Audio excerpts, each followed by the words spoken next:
สุดเลยบ่านั่งไงจุดนี้ตอนเตี้ยจุดยำใส่หามตอนเตี้ยนั่งไง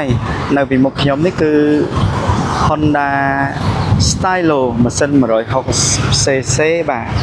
มาเส้นมาร้อยหกบ่าโมเดลไม่รูปเดิมไม่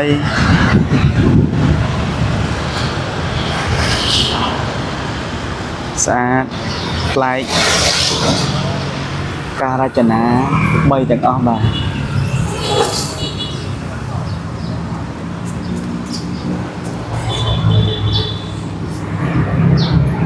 Stylo ម៉ាស៊ីន ESV Plus ត្រូវគ្នាជាមួយ ADV PCX និង Click 160បាទចំណុចតាក់ទាញហ្នឹងគឺ stop ខាងក្រោយស្អាតមែនតើណា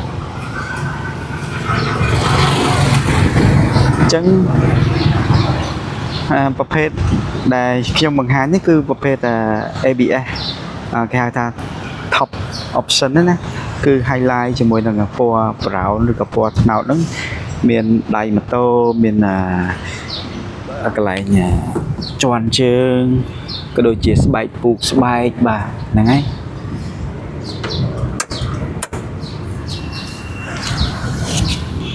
យ៉ាង ABS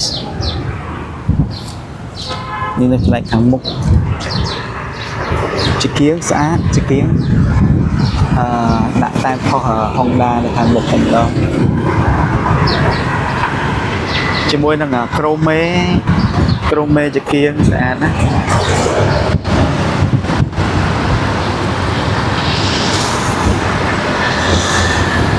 មើលទៅខ្លួនមិនសូវជាធំពេកតែម៉ាស៊ីនធំអែម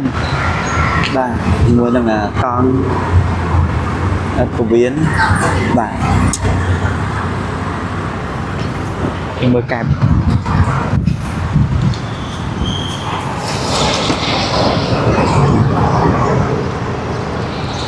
មកជាមួយនឹងតេឡេ2គ្រាប់បាទតេឡេមាន2គ្រាប់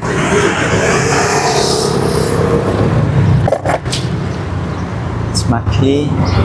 កុំព្យូទ័រ digital